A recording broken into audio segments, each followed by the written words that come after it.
안녕하세요. 한국 그리고 한국인의 이준희입니다.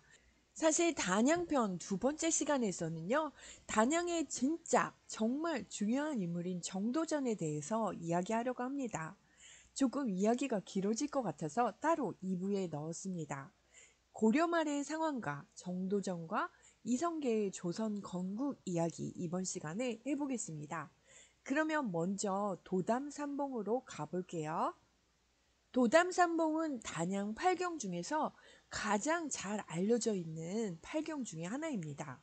단양의 대표적인 관광지 중에 하나여서요. 사실 단양을 구경하러 갔다가 도담산봉을 보지 않고 오는 경우는 거의 없을 거예요. 지금 사진에서 보시는 것처럼 특이하게도 이렇게 물속에 세 개의 큰 봉우리들이 솟아 있습니다. 제가 봤을 때는 너무 신기하고 또 신비롭기도 했고 사진으로 찍었을 때 정말 멋있었던 것 같습니다. 사람들은 가운데에 큰 봉우리가 남자 봉우리이고요. 좌우로 작은 봉우리가 여자 봉우리인데 왼쪽이 봉부인이고 오른쪽이 첩봉이라는 별명도 붙여주었습니다. 삼각관계의 사랑과 전쟁에나 나올 법한 이야기이기도 하죠. 강변에는 동상이 하나 있는데 바로 정도전의 동상입니다.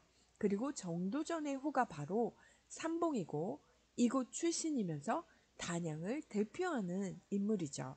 삼봉이라는 호도 이 도담삼봉에서 따왔다고 합니다. 정도전은 어떤 인물이었습니까?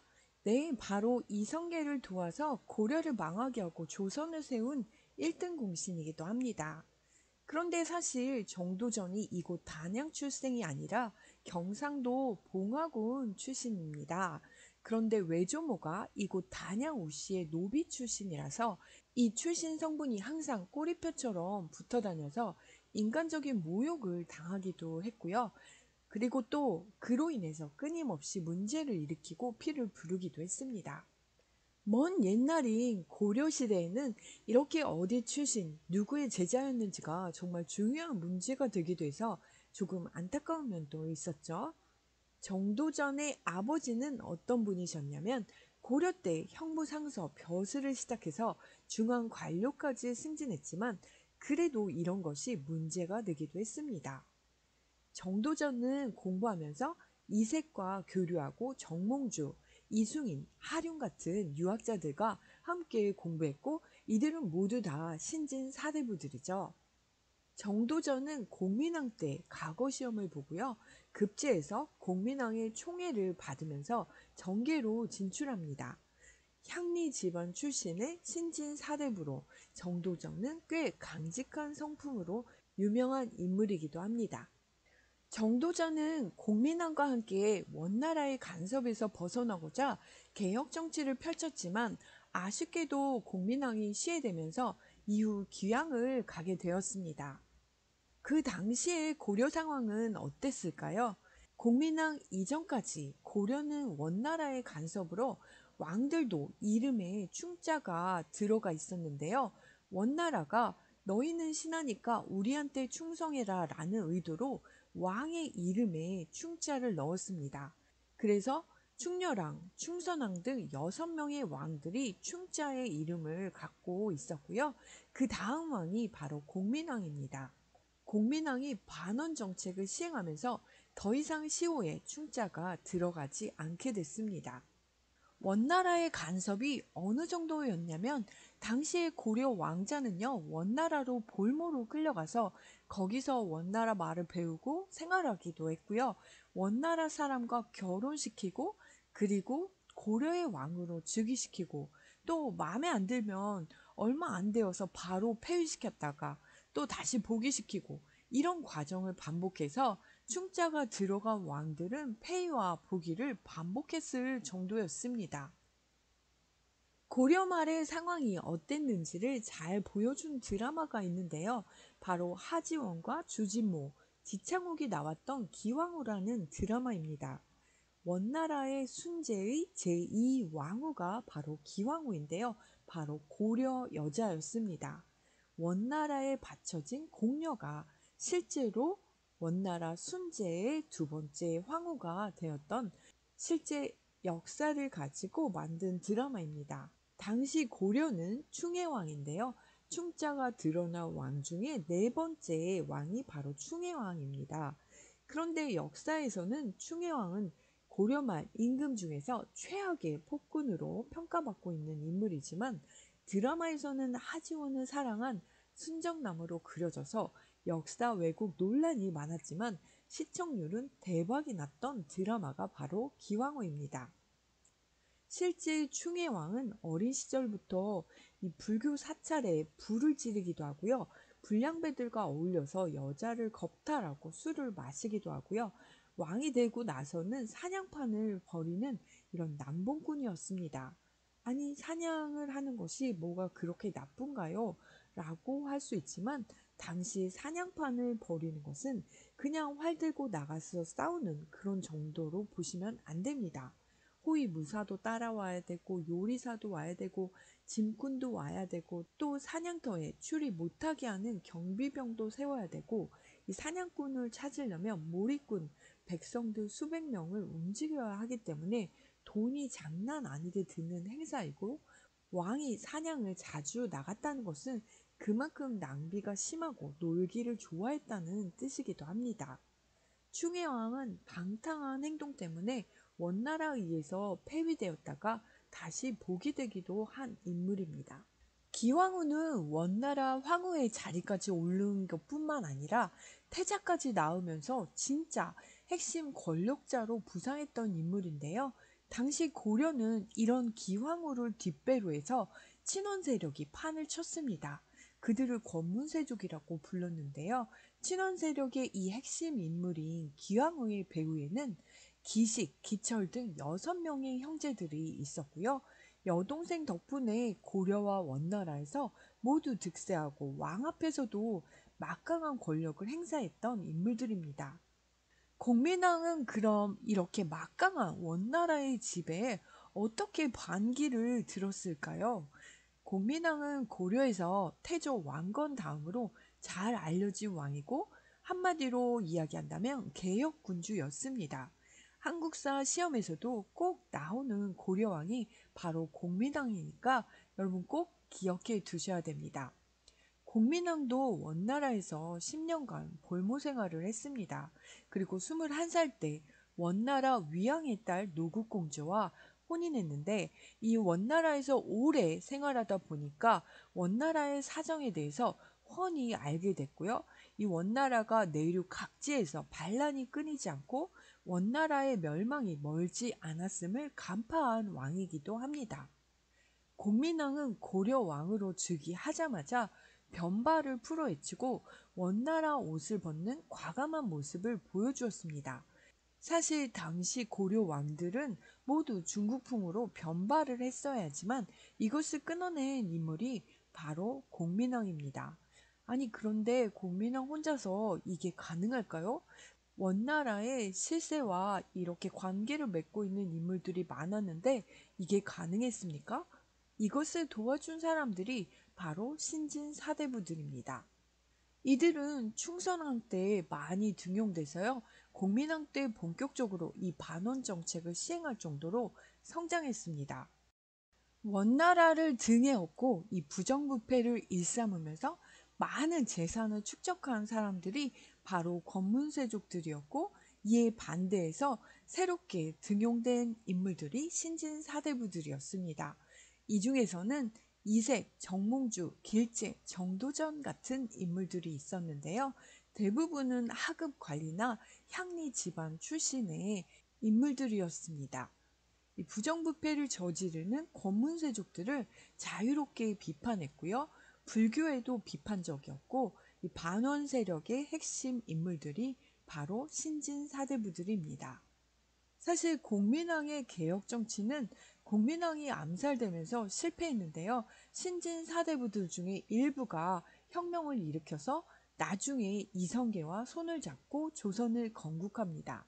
대표적인 인물이 바로 정도전과 조준입니다.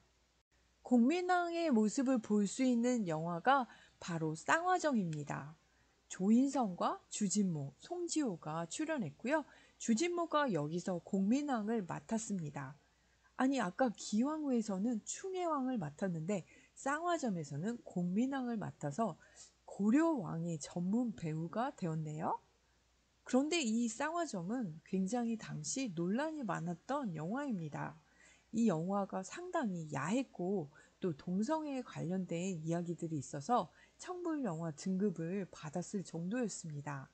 아니, 공민왕의 이야기에 왜 갑자기 동성애가 나옵니까?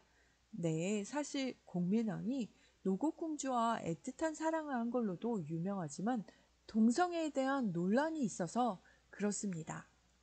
사실 공민왕과 노국공주는 정략 결혼이었습니다.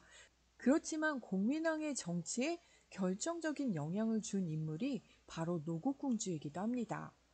공민왕이 원래 생모가 고려인이어서 왕이 계승해서 번번이 낙마했는데 정략적으로 이렇게 노국공주와 결혼하고 2년 뒤에 왕위에 올랐습니다. 그런데 노국공주가 아이를 낳다가 난산으로 죽게 되자 공민왕은 왕비의 초상을 벽에다 걸어놓고 밤낮으로 보면서 울고 정사도 제대로 돌보지 않았다고 합니다. 원래 여색을 좋아하지 않았던 공민왕은 이 왕비의 침소에 가는 일도 사실 드물었다고 하는데요.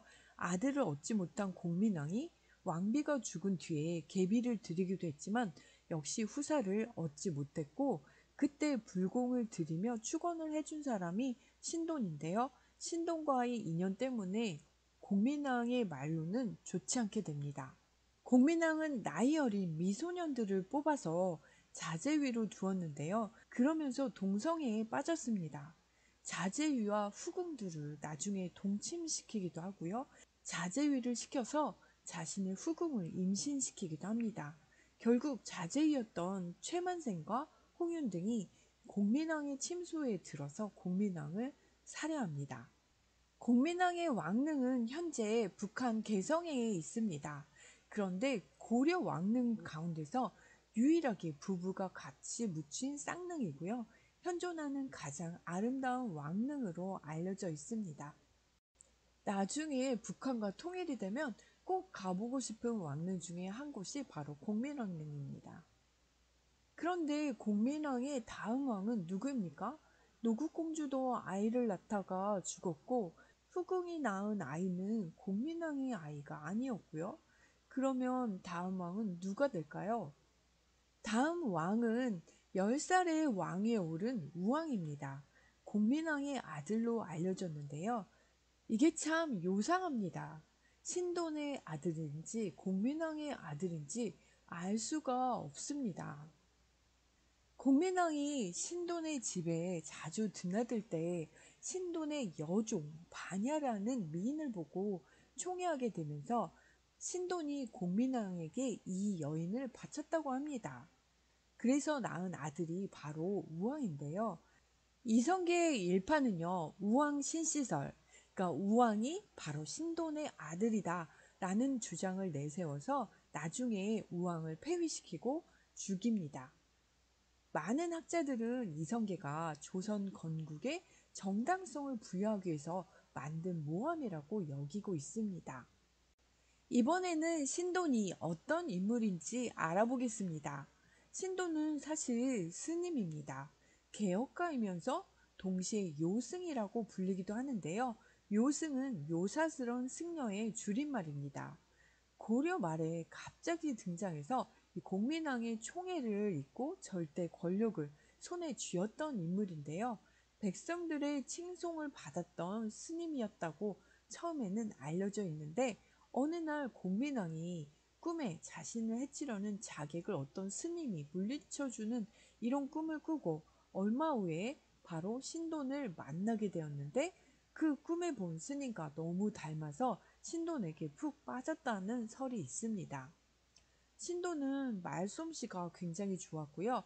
다른 신하들과 다르게 사리사욕도 없고 또 스님이니까 당파도 없고 이런 점에서 매우 신뢰하게 되었고 아까 이야기한 것처럼 노국공주가 죽게 되자 신돈은 공민왕에게 신임을 더 많이 얻습니다. 그리고 신돈에게 많이 의지하게 해서 공민왕이 전권을 신돈에게 위임하고 나라를 개혁하라는 지시를 내렸습니다. 그리고 공민왕 자신은 불교에 심취해서 방에 들어가서 나오지를 않았고요. 사실 신돈의 개혁은 파격적이었습니다. 전민 병정도감을 설치해서 땅을 농민들에게 나누어 주고 또 억울한 계기로 노비가 된 양인을 풀어주었고요. 권문세족이 또 불법적으로 뺏은 땅을 원래 주인에게 돌려주고 이런 개혁을 하다 보니까 자연스럽게 권문세족들의 적이 됐습니다. 그리고 또 신진사대부들에게도 적이 됩니다. 아니, 신진사대부들도 이런 개혁을 원했던 게 아닌가요? 네, 맞습니다. 그런데 신진사대부들은 불교가 아니라 유학을 공부했던 사람들이고요. 그러다 보니까 스님인 신돈을 좋아하지 않았습니다. 그리고 신돈이 나중에 권력에 취해서 타락해지게 되는데 이때 자신의 반대파들을 무자비하게 숙청합니다. 그 중에는 정도전의 스승도 있었고 이러다 보니까 신진사대부들도 완전히 신돈의 적이 됐죠. 그러면서 신도는 점점 이상하게 변합니다. 신도는 이렇게 사치와 향락, 주색에 빠져서 타락했고요. 불교 행사를 또 자주 열고 제사도 자주 열어서 백성들을 수탈하고 위선적인 행동을 일삼습니다. 그러다 보니까 공민왕조차도 나중에는 신돈이 점점 부담스러워졌고 반역으로 신돈을 잡아서 참수형시킵니다. 대개 참수형은 신문을 하고 참수를 하는데 신돈의 경우에는 신문도 하지 않고 바로 참수형을 내렸습니다. 이렇게 신돈도 죽고 곧이어 공민왕도 살해되고 이런 상황에서 공민왕의 개혁 정치를 도왔던 정도전은 어떤 운명을 맞았을까요? 정도전은 권문세족들을 비판했고 또 원나라와는 단교하고 새롭게 부상하는 명나라와 친해지자고 주장을 펼쳤었는데요. 결국 공민왕이 죽으면서 권문세족의 눈밖에 나서 관리 자리를 잃고 낙향하게 됩니다. 다음 왕인 어린 우왕 때의 실세는 친원파 세력이었던 권문세족들이었습니다. 그런데 조정에서 발칵 난리가 난 사건이 일어납니다. 이제 진짜 원나라는 망하고 명나라가 들어섰고요. 명태조의 생일이 다가와서 조정에서는 난리가 났습니다. 고려는 당연히 사신을 보내야 했는데요. 아무도 가기를 꺼려했죠. 모두 친원 세력들인 권문세족들이니까 당연한 일인데요. 그래서 조정에서는 정몽주를 추천했습니다. 사실은 정몽주를 제거하려는 의도가 컸다고 볼 수 있는데요. 왜냐하면 명예의 수도까지 가는데 90일 정도 걸리는데 생일까지는 60일 정도밖에 안 남은 상황이어서 더욱 그랬습니다. 그런데 여기서 정몽주가 유배 중이던 정도전을 급하게 불러서 임용하고 밤낮을 달려 생일날 축하문을 전달하도록 부탁했는데 이걸 정도전이 해냅니다. 고려 말의 최고의 장수는 바로 최영과 이성계였는데요. 공민왕 때 기왕후의 세력을 배후로 둔 원나라 군사가 쳐들어왔을 때도 공민왕은 최영과 이성계에게 지위를 주었고 또 일망타진해서 기세가 꺾여 원나라 군사들이 돌아간 적도 있습니다. 그런데 최영은 명나라를 쳐야 한다는 쪽이었고 이성계는 명나라와 외교적 방법으로 해결하려고 했는데요. 바로 이때의 정도전이 이성계의 편에서 이성계를 부추깁니다. 이때까지만 해도 정도전과 정몽주, 이성계가 같은 의견이었습니다.